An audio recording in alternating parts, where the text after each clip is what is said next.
मेरा नाम है मोहम्मद हसन नवाज़। आज की हमारी ये ईबे की जो वीडियो है इसमें हम सेलर अकाउंट के बारे में बात करेंगे। सेलर अकाउंट क्रिएट कैसे करते हैं वो हम सब कुछ देखेंगे। मैं आप लोगों के सामने एक सेलर अकाउंट क्रिएट करूँगा और पाकिस्तान से ही करूँगा, और उसके लिए जो जो चीज़ें चाहिए होती हैं वो भी मैं आपको बताऊँगा। और उसके बाद डिफरेंस जो होता है इंडिविजुअल और बिजनेस सेलर अकाउंट। इंडिविजुअल मतलब कि मैं अपने नाम पे बना लेता हूँ, या मेरी अगर कोई कंपनी रजिस्टर्ड है तो मैं उस पर बना रहा हूँ, तो उसमें क्या डिफरेंस है उसके बारे में हम देख रहे होंगे। और कुछ इनिशियल स्टेप्स जो हम लेते हैं जब न्यू अकाउंट बनाते हैं, तो उस पर सेलर अकाउंट बनाते साथ ही हमने क्या क्या स्टेप्स लेने हैं ताकि हमारा अकाउंट सस्पेंड ना हो, और न्यू अकाउंट को रन कैसे करना है उसके बारे में मैं कुछ चीज़ें आप लोगों को बता रहा हूँ। तो आप लोग साथ साथ नोट डाउन भी करते जाइएगा जो जो चीज़ें हैं उसमें। कुछ चीज़ें जो हमारे पास यहाँ पे हैं सेलर अकाउंट क्रिएशन में, हमें सबसे पहले क्या चीज़ें चाहिए होती हैं। एक फर्स्ट नेम लास्ट नेम चाहिए होता है आपको, एक एड्रेस चाहिए होता है, एक ईमेल चाहिए होता है, फ़ोन नंबर चाहिए होता है, और डेबिट क्रेडिट कार्ड चाहिए होता है या पेपैल चाहिए होता है। सॉरी, पेपैल यहाँ पे लिखा नहीं हुआ, बट अगर आपके पास पेपैल है ठीक है, नहीं तो आप अपना यूबीएल का कार्ड या किसी भी बैंक का कार्ड आप अटैच कर सकते हैं अपने सेलर अकाउंट के साथ। अगर आप पाकिस्तान से बना रहे हैं, अगर आप बाहर से कहीं से बना रहे हैं तो आप वहाँ का कार्ड भी as a charge method attach कर सकते हैं। कोई भी कार्ड अटैच कर सकते हैं, वो वर्चुअल कार्ड भी हो सकता है। VCC basically virtual credit card होता है, बट अगर आपके पास कोई फिजिकल क्रेडिट कार्ड है या डेबिट कार्ड है तो उसको भी आप अटैच कर सकते हैं। मोस्टली लोगों को ये होता है कि ईबे अगर पेपैल होगा तभी चलेगा वरना नहीं चलेगा। तो आपको चार्ज मेथड के लिए तो ईबे पेपैल चाहिए नहीं, उसमें आप अपना क्रेडिट कार्ड बैंक अकाउंट ये सारी चीज़ें अटैच कर सकते हैं। हाँ, जब आपने पेमेंट्स लेनी है उसमें क्या कहते हैं, for the time being as a new seller अभी आपको पेपैल लाजमी चाहिए होगा। और पेपैल बनाने की बहुत सारी वीडियोस ऑलरेडी ग्रुप में मौजूद हैं, आप वो देख सकते हैं। और थोड़ा बहुत मैं भी आपको एक्सप्लेन कर दूंगा। वरना चार्ज मेथड के लिए आपको पेपैल की बिल्कुल ज़रूरत नहीं है। अभी आप स्टार्ट करें, एक नॉर्मल सा पेपैल बना लें, दुबई से बना लें, फिलिपाइन कहीं से भी बना लें और स्टार्ट करें। तो ये सारी चीज़ें हैं, ये मैं अभी आपको बना के भी दिखाऊंगा। लेकिन अभी जो एक मेन चीज़ होती है कि मैं इंडिविजुअल अकाउंट बनाऊँ या बिज़नेस अकाउंट बनाऊँ, तो वो पहली बात तो ये चीज़ क्लियर है कि इंडिविजुअल और बिज़नेस अकाउंट में कोई डिफरेंस नहीं है, सिर्फ और सिर्फ आईडी का मतलब है।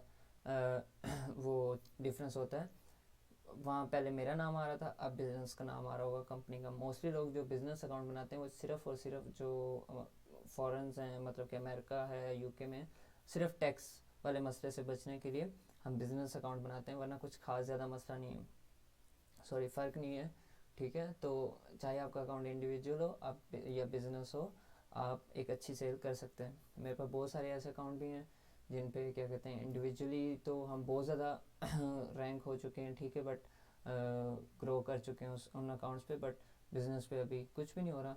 तो इसमें कोई ख़ास डिफरेंस नहीं है। हाँ, ये है कि बिज़नेस अकाउंट होता है तो थोड़ी लिमिट्स अच्छी मिल जाती हैं। थोड़ा कस्टमर सपोर्ट वाले जो हैं वो आपको प्रॉपर देख रहे होते हैं कि टेक केयर करते हैं कि हाँ ये एक बिज़नेस कंपनी आई हुई है तो इनको किस तरह से डील करना है।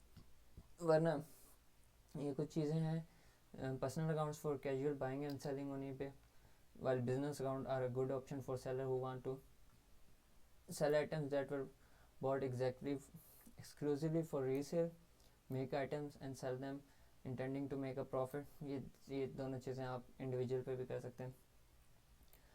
लार्ज नंबर ऑफ गुड्स, आपकी जो लिमिट्स हैं ईबे की वो बहुत ज़्यादा मिल जाती हैं जब आप as a business seller registered हो जाते हैं।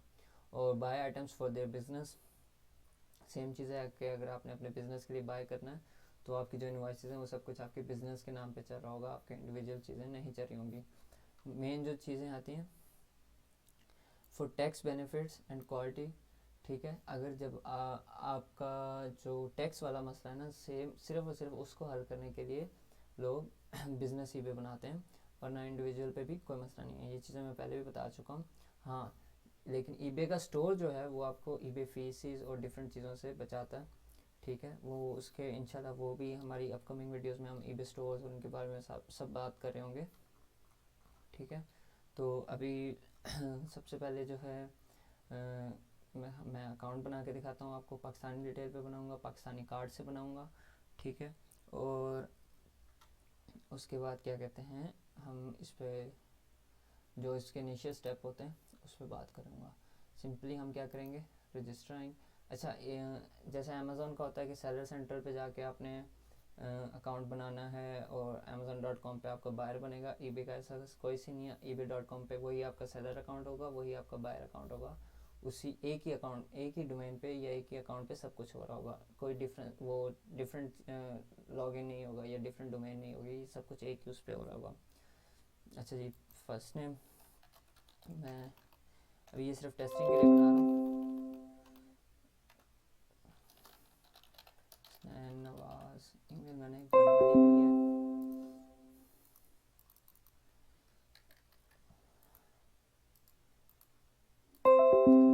ईमेल आ गई है ये amazon1@3।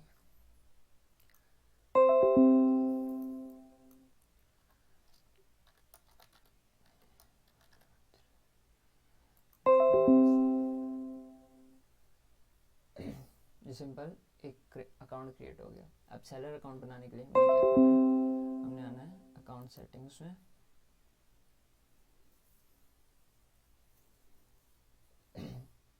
हमने आना है पर्सनल इंफॉर्मेशन में,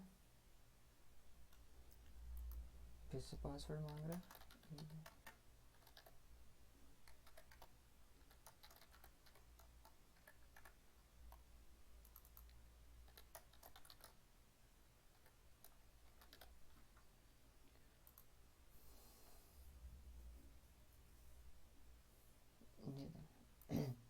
मैं आता हूँ पाकिस्तान। एड्रेस में मैं दे देता हूँ मक्का स्ट्रीट, खान रोड, मुल्तान, पंजाब 60,000। और फ़ोन नंबर मैंने रखा हुआ है, क्या नंबर है जी, ये नंबर है। कंटिन्यू करेंगे ये नहीं। इसको ईमेल वेरीफाई करा लें आप पहले। ये अभी लेटेस्ट अपडेट आई है जिसमें आपको वेरिफिकेशन कोड भेजता, वरना पहले ईमेल भी वेरीफाई नहीं करवाता था।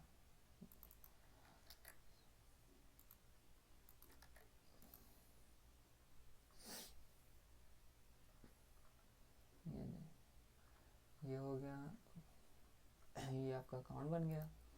अभी आपने चार्ज मेथड अटैच करना है और सेलर अकाउंट क्रिएट करना है। ये देखें जी, आपने सिंपल क्या करना था, पर्सनल इन्फॉर्मेशन में आना था, यहाँ से आके पेमेंट ऑप्शंस में आना था और यहाँ पे व्यू करना था आपने। ऑटोमेटिक अपडेट, ये जो है ना, ये आपका क्या कहते हैं, सेलर अकाउंट बन रहा, सही है। अच्छा, इससे पहले एक और चीज़ हम कर देते हैं। यहाँ पे पेपैल अकाउंट है, मैंने एक बनाया हुआ है, ये फिलिपाइन का पेपैल है, ऐसे रैंडमली बनाया था। इसको भी अटैच कर देते हैं। अगर आपके पास है फ़ौरन से कर लें, वरना आप बाद में कर लें। मैं इसलिए पहले कर रहा हूँ क्योंकि उससे हमें जो है उससे हमें ना क्या कहते हैं, थोड़ी लिमिट्स मिलने के चांसेस ना ज़्यादा हो जाते हैं। ये देखें जी, रिटर्न टू, ये पेपैल पता नहीं कितने ईबे के साथ अटैच हुआ है। एक पेपैल को आप 4 अकाउंट्स, 4 या 5 के साथ इजीली अटैच कर सकते हैं। बस वो पहले उसके साथ हुआ था तो आपने उधर से रिमूव कर लेना, सही है। अच्छा जी, ये हो गया, हमारा पेपैल अटैच हो गया। इसको मैं दोबारा अगर क्लिक करूँगा, यहाँ पे ये करेगा, यहाँ पे आता हूँ पेपैल अकाउंट पे, माय पेपैल अकाउंट।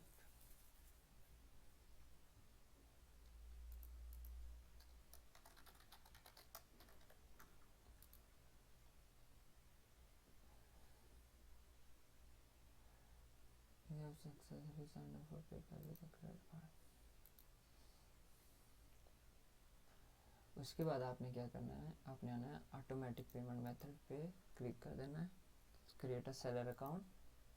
वो अभी आपका बायर अकाउंट बन चुका था, अब हम सेलर अकाउंट क्रिएट करने लगे। ये देखें, कुछ भी नहीं पूछा, सिर्फ जो नंबर दिया उस पर मुझे कहेगा कि वेरीफाई करवा दो। और ये मैं वेरीफाई करवा देता हूँ, एक कोड आता है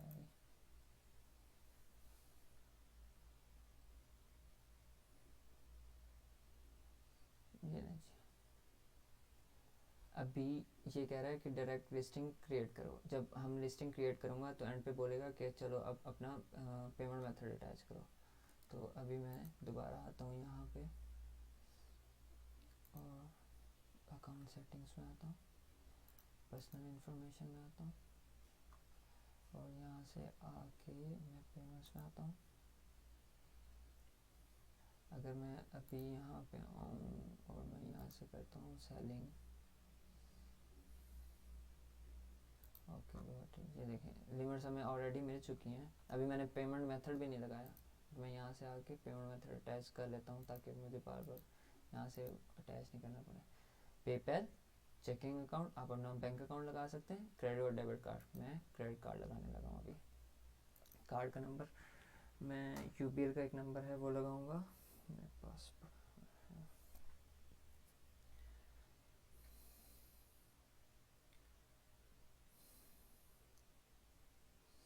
अच्छा जी, ये लगा देते हैं। ये मैंने अभी न्यू यूबीएल का विज कार्ड क्रिएट किया था, सिर्फ ये इसके लिए, आप लोगों के लिए, टेस्टिंग के लिए। और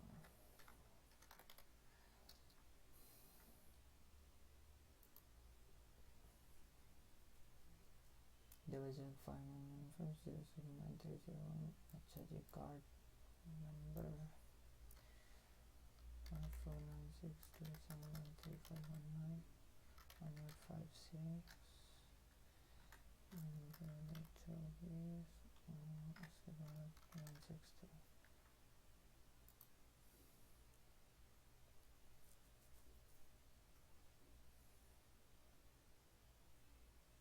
ये देखिए वो कार्ड अभी असल में वो इसलिए नहीं लगा क्योंकि वो अभी मैंने ना बना तो लिया लेकिन वो अभी वेरिफिकेशन में होगा, न्यू बनाया अभी तो। ठीक है जी, ये मेरा आ गया, मेरा पेपल अटैच है। यहाँ से मैं फिर देख लेता हूँ, पता नहीं हुआ नहीं हुआ। ईबे में बहुत सारे बग्स रहते हैं अक्सर। ये दें मेरा पेपैल भी अटैच है, मेरा सब कुछ हो गया। और मैं अभी यहाँ पे आता हूँ ebay.com/sellerhub, स्टार्ट यूजिंग सेलरहब। ये दें जी, ईबे का अकाउंट पाकिस्तानी डिटेल्स पे बन गया। Next next next next done. देना, मुझे कोई यूएस का कार्ड नहीं चाहिए था, मुझे कोई यूएस का बैंक नहीं चाहिए था। मैं पाकिस्तानी डिटेल्स पे इजीली ईबे का अकाउंट बना सकता हूँ, अपने यूबीएल के विज कार्ड से बना सकता हूँ, यूबीएल के वर्चुअल कार्ड से आप बना सकते हैं। आप अपने फिजिकल कोई भी कार्ड आपका पाकिस्तानी जो जिसमें ऑनलाइन सेशन आपका ऑन हुआ हो उसको आप payment as a charge method use कर सकते हैं ईबे पे। और अभी क्या कहते हैं ईबे ने क्या कहते हैं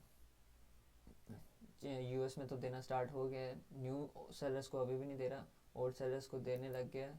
उम्मीद करते हैं कि अगर शायद पाकिस्तान में भी ये ऑप्शन आ जाए कि हम मैनेज पेमेंट्स के लिए एलिजिबल हो जाएं, फिर आपको पेपैल भी नहीं चाहिए होगा, आप डायरेक्ट ही क्या कहते हैं अपने बैंक्स में पेमेंट ले सकते हैं। ओबियसली हर पायनीर आप बना लें तो आप पायनीर के थ्रू भी पेमेंट्स डायरेक्ट अपने बैंक अकाउंट में ले सकेंगे। तो उसके लिए मैं अभी भी प्रेफर करूँगा कि बेशक अगर आपने अभी भी ईबे पे काम नहीं करना, लेकिन आप लोग अपने ईबे के अकाउंट्स बनाना शुरू कर दें, बना के रख लें और उस पर कभी कभी एक आधा आइटम लिस्ट करके सेल करना स्टार्ट कर दें ताकि आपकी थोड़ी हेल्प बनी हो। जैसे ही ईबे मैनेज पेमेंट्स को अलाउ कर दे सब सेलर्स के लिए, तो आपके पास ये ऑप्शन हो कि आप पेपर रिमूव करें और डायरेक्ट बैंक अकाउंट में पेमेंट्स लेना शुरू कर दें। उसके सबसे ज़्यादा बेनिफिट्स क्या, आपके पेमेंट डायरेक्ट बैंक में आएगी, आपको पेपैल से जो बैंक डिपॉजिट में टाइम लगता है और फीस भी कटती है वो नहीं देनी पड़ेगी। द सेकेंड थिंग इज़ कि पेपैल से जो आपको क्लेम आ जाता है कस्टमर की तरफ से, ईबे पे अलग क्लेम पड़ता है, पेपैल पे अलग पड़ता है, उन सारे मसलों से आप आज़ाद हो जाएंगे और डायरेक्ट आपके बैंक में पेमेंट आ जाएगी। और जो सबसे मेन बात है, ईबे की फ़ीस जो है ना, सेलिंग फ़ीस आपको पेपैल की अलग देनी पड़ती है, ईबे की अलग देनी पड़ती है। बट इस टाइम जिन अकाउंट्स में हमारे पास मैनेज पेमेंट है उधर आपको सिर्फ ईबे की फ़ीस देनी पड़ती है और 0.30 सेंट्स एक्स्ट्रा देने पड़ते हैं, जबकि पेपैल पे आपको 3.2% पूरी की पूरी फ़ीस देनी पड़ती है। तो ये सारी चीज़ें अवेलेबल हो जाएंगी आप लोगों के लिए। सिंपल है, कुछ भी नहीं है। अच्छा, मैं जो इसके इनिशियल स्टेप्स होते हैं वो मैं आप लोगों को बता देता हूँ। आपने सबसे पहले क्या, अकाउंट बन गया, आप आ जाएं साइट प्रेफरेंस में।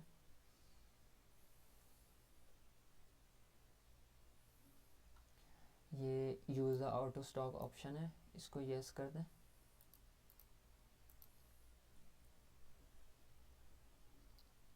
इसका ये use the auto stock option को यस करने का मकसद मैं अभी आपको बता देता हूँ कि क्यों किया हमने।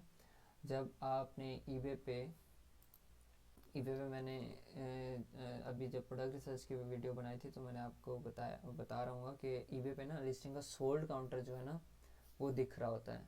तो जब आप ईबे पे एक मिनट, जब आप ईबे पे लिस्टिंग लगाते हैं ना, लेट्स सपोज आपने एक लिस्टिंग लगाई, उसकी 5 क्वांटिटी ऐड कर दी है, तो आपने जैसे ही वो आपकी 5 क्वांटिटी एंड होती है, एक कस्टमर आया उसने 5 क्वांटिटी बाय कर ली आपसे, तो वो लिस्टिंग बिल्कुल एंड हो जाती है, वो ऑटो स्टॉक नहीं जाती, वो बिल्कुल एंड हो जाती है। तो आपको लिस्ट दोबारा से क्रिएट करनी पड़ती है या रीलिस्ट करना पड़ता है। तो जो आपकी लिस्टिंग की सारी हिस्ट्री होती है वो रिमूव हो जाती है। तो उसके लिए हम ये ऑटो स्टॉक ऑप्शन जो है इसको हमेशा यस करते हैं कि when the quantity of listing reaches 0 the listing remain active but is hidden from search until you increase the quantity। तो इसका मतलब ये है कि जब भी ये बटन मेरा क्लिक हुआ होगा, use the auto stock option मैं यूज़ कर रहा हूँ, तो इससे ये होगा कि चाहे वो क्वांटिटी ज़ीरो होगी बट मेरी लिस्टिंग एक्टिव रहे और मैं सिर्फ क्वांटिटी इंक्रीज़ करूँगा, तो मेरी लिस्टिंग की जो हिस्ट्री है वो वैसे की वैसे ही रहेगी, मुझे दोबारा से न्यू लिस्ट नहीं करनी पड़ेगी। मोस्टली जब हम ड्रॉप शिपिंग कर रहे होते हैं अमेजोन पे तो हम 3 या 5 की क्वांटिटी जो है वो ऐड कर रहे होते हैं, क्योंकि एक तो हमारी क्वांटिटी की लिमिट्स होती हैं, उसका मसला होता है, और दूसरी चीज़ ये होती है कि हम लगा दें लेकिन अगर अमेजोन से ऑटो स्टॉक हो जाए तो भी मसला होता है। तो इसलिए हम 3 to 5 कर लेते हैं। बट अगर हमने ये ऑप्शन चूज़ नहीं किया होगा, वो 5 बिक गए, तो मेरी लिस्टिंग बिल्कुल एंड हो जाएगी और फिर मुझे दोबारा से न्यू लिस्टिंग लगानी पड़ेगी। तो इससे बेहतर है कि ये ऑप्शन हमेशा आप चूज़ करें। उसके बाद शिपिंग प्रेफरेंस है, जब हम यूएस में अगर कर रहे होते हैं, ठीक है, ये इसमें से सेट सेम बेस्ड, ये तो सारे मैं आपको उसमें जब हम लिस्टिंग लगाएंगे तब मैं आपको बता दूंगा। इसमें आता हूँ मैं एडिट में। हमेशा जो आपकी जितनी भी लिस्टिंग्स होंगी उसमें से कुछ स्टेट्स जो हैं यूएस की, अगर आप यूएस में काम कर रहे हैं तो उन्हें हमेशा आपने वो एक्सक्लूड करना है कि मैं यहाँ पे कभी भी शिप नहीं करूँगा, और आपने अपने डिस्क्रिप्शन में भी डालना होगा। जब हम डिस्क्रिप्शन बना रहे होंगे तब मैं आपको बताऊँगा कि वो कौन कौन सी। बट अभी यहाँ पे आप देख लें, पीओ बॉक्स पे मैं कभी शिप नहीं करूँगा, अलास्का हवाई में नहीं करूँगा, यूएस एपीओ एफपीओ में नहीं करूँगा, यूएस प्रोटेक्टर्स ट्रेड्स इनमें भी नहीं करूँगा। उसके बाद सेंट्रल अमेरिका एंड कैरिबन में, इसमें हमारे पास क्या आता है, वर्जिन आइलैंड्स आता है, इधर नहीं करूँगा। सेंट लूसिया नहीं करूँगा, पोर्टोरिको में भी नहीं करूँगा मोस्टली। और इसके बाद कौन से होते हैं, बस ये हेती से आता है हमें ऑर्डर, ग्वाटेमाला से आता है ऑर्डर, ठीक है। अच्छा, तो इन सब से मैं क्यों हाइड करवा रहा हूँ, जब हम अमेज़ोन या वॉलमार्ट कहीं से भी ड्रॉप शिप कर रहे होते हैं तो मोस्टली जो आइटम्स हैं वो यहाँ पे शिप नहीं होते। तो जब यहाँ से ऑर्डर आता है तो हमारे लिए बहुत मसला बनता है। आपने इवन ये एक्सक्लूड की होंगी, ठीक है, बट फिर भी पोर्टोरिको का कस्टमर ना किसी तरीके से भी आपसे क्या कहते हैं परचेज़ कर लेगा, सही है। तो हमने हमेशा फ़ौरन से उस ऑर्डर को कैंसिल करना है, क्योंकि हम अमेज़ोन वॉलमार्ट कि मोस्ट ऑफ द प्रोडक्ट्स जो हैं वो यहाँ शिप नहीं होते। अगर हो भी रहे होंगे तो आपको बहुत एक्स्ट्रा शिपिंग पड़ रही होगी और बहुत लेट डिलीवर हो रहा होगा, तो जो हमारे अकाउंट के लिए ना बहुत मसले बन जाते। तो ये जो सारी हैं ये आपने हमेशा से एक्सक्लूड कर देनी है कि मैं यहाँ पे कभी भी शिप नहीं करूँगा, ठीक है। अच्छा, अब अकाउंट, ये तो कुछ इनिशियल सेटिंग्स थी अकाउंट की, और बाकी भी इंशाल्लाह जब लिस्टिंग कर रहा हूँ तो मैं आपको साथ साथ बता रहा हूँ। बट अभी मैं आपको ये बता दूँ कि जब आपने न्यू अकाउंट बनाना है, फ़ौरन से उस पर बिल्कुल भी लिस्टिंग नहीं करनी। आपने अकाउंट बना लिया, उस पर 2-3 दिन ब्राउजिंग करें, सिंपल कुछ भी ऐसे रैंडम ईबे पे प्रोडक्ट रिसर्च करते रहें, कुछ भी करते रहें। अगर हो सके आप बाय कर सकते हैं तो बाय कर लें, फीडबैक ले लें, ठीक है। अदरवाइज़ आपने 2-3 दिन तो कुछ भी नहीं करना, कोई भी आइटम लिस्ट नहीं करना। फिर उसके बाद आपने अंडर $10, अगर आप ड्रॉप शिप ही कर रहे हैं तो आप अमेज़ोन से कोई ऐसा प्रोडक्ट उठाएं जिसकी सेल बहुत कम हो, और वो $10 से ऐसा अनब्रांडेड प्रोडक्ट हो जिसकी सेल $10 से कम, प्राइस जो है सेलिंग प्राइस $10 से कम हो, वो आपने लिस्ट कर देना है। कोशिश कीजिएगा वो $3-4 में सेल हो रहा हो और अमेज़ोन से आपको जितने बेशक लॉस में मिल रहा हो, ठीक है, लेकिन आपने $10 से कम वाला आइटम लिस्ट करना है, और सिर्फ एक आइटम लिस्ट करना है। दूसरे दिन एक और, तीसरे दिन एक और, 3-4 दिन सिर्फ एक एक आइटम लिस्ट करना है। उसके बाद आपने ग्रेजुअली लिस्टिंग बढ़ानी है। फिर पहले दिन एक किया था, फिर 2 कर दें, फिर 3 कर दें, फिर 4-5-6, 10 से 15 दिन यूँ करें। अगर आप ड्रॉप शिपिंग करें तो इससे आपका अकाउंट मैच्योर होगा। अगर आपके पास प्राइवेट लेबल वाले जितने भी हमारे सेलर्स हैं, आप उनके पास बहुत स्टॉक होता है, और सनी भाई ने भी बोला हुआ है कि आप ईबे पे भी अपना स्टॉक बेचें ताकि आप लोगों को कुछ प्रॉफिट, तो आप उनसे कांटेक्ट करके उनका स्टॉक अपने ईबे अकाउंट पे लिस्ट कराएं, सही है। और मोस्टली आजकल एमपीएल हो रहा है, तो आप ईबे से ही प्रिंटिंग लेबर जो है, शिपिंग लेबर जो है वो जनरेट करें। वो मैं इंशाल्लाह अपने किसी अकाउंट पे आपको नेक्स्ट वीडियोस में दिखा भी दूंगा कि कैसे करते हैं। उससे क्या होता है कि ऑटोमेटिकली ट्रैकिंग आईडी से अपडेट होती हैं, ईबे को बताता है कि हाँ भाई ये अकाउंट जो है इसके पास स्टॉक पड़ा हुआ है, इसने हमसे ही शिपिंग लेवल जनरेट किया है। ईबे की नज़रों में आप वेरीफाइड रहते हो और मैच्योर होते रहते हो, सही है। तो ये कुछ चीज़ें हैं जो आपने बहुत एहतियात रखनी है, आपको फर्स्ट सस्पेंशन ईबे की नहीं आएगी इससे, ठीक है। और फर्स्ट सस्पेंशन के रजी भाई ने भी बहुत से तरीके बताए हैं, मैं भी बताऊंगा आपको कि फर्स्ट सस्पेंशन रिमूव कैसे करवाते हैं, बट हमने कोशिश करनी है कि जितना बच सकें उससे बच जाएं, ठीक है। ये कुछ चीज़ें थी मैंने बताई हैं आपको। पेपैल बनाना भी बहुत आसान है, मैंने रैंडमली किसी के नाम पे बनाया हुआ है। और ये देखें अभी तो मतलब मैं इसे पर्सनल यूज़ के लिए भी कभी कभी यूज़ कर लेता हूँ। आज मैंने ईबे के साथ भी इससे पहले बहुत सारे अकाउंट्स के साथ लिंक किया था जो सस्पेंड होंगे, मैं सिर्फ टेस्टिंग के लिए कुछ ना कुछ करता रहता हूँ, तो इसलिए ये पेपर रखा हुआ है। सिंपल यहाँ पे लिस्टिंग करने का जो मेथड है वो इंशाल्लाह मैं आपको नेक्स्ट वीडियोस में बताऊँगा और सारी चीज़ें बता रहा हूँ। बट ये एक पाकिस्तानी ड्रेस पे अकाउंट बना है, फिलिपाइन का ये पेपैल है, मेरे पास इससे पहले दुबई का एक पेपैल था वो यूज़ कर रहा था, वो बंद हुआ हुआ है, अभी उसको खुलवा रहा हूँ। तो आपको कुछ भी नहीं, आप पाकिस्तानी डिटेल्स पे इजीली अकाउंट बना के और अपना काम स्टार्ट कर सकते हैं। बहुत इजी है, कोई मसला नहीं है, सिंपल। आपको 4-5 चीज़ें चाहिए। एक यूबीर का कार्ड चाहिए, उसमें बैलेंस हो ना हो, 10 रुपये भी पड़े हों तो भी अटैच हो जाएगा। हाँ, बट जब ईबे की इनवॉइस कटेगी तब आपने वहाँ पैसे डाल लेने हैं, ठीक है, ताकि ईबे की इनवॉइस वहीं से कटेगी। और ईबे मंथली चार्ज करता है आपकी सेलिंग। ईबे पे वो $40 पर मंथ वाला कोई सीन नहीं होता जैसे अमेज़ोन का होता है।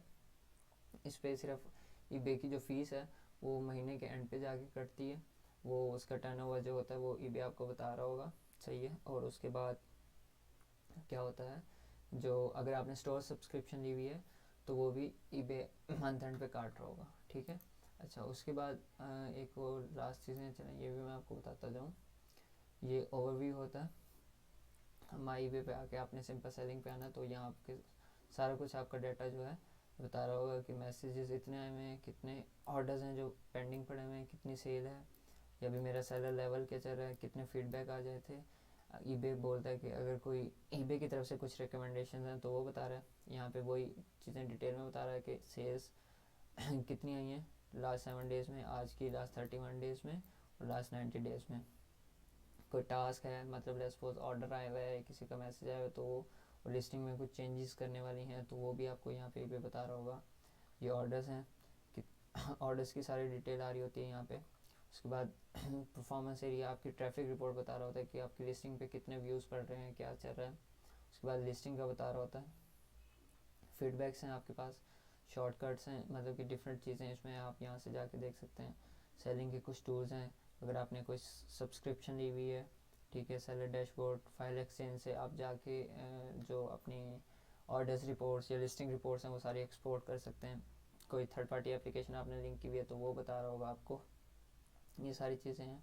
उसके बाद आपकी मंथली लिमिट्स हैं, यहाँ पे अक्सर लोग कंफ्यूज हो जाते हैं, तो मैं ये बता दूं कि ये जो 10 अभी मुझे मिली है 10 और 500 की न्यू अकाउंट पे, अगर यूएस का हम बिज़नेस बनाता हूँ तो उसमें मुझे अक्सर 1000 और 25,000 भी मिल जाती हैं, और यूके पे 1000 और 10,000 पाउंड की मिल जाती हैं नॉर्मली।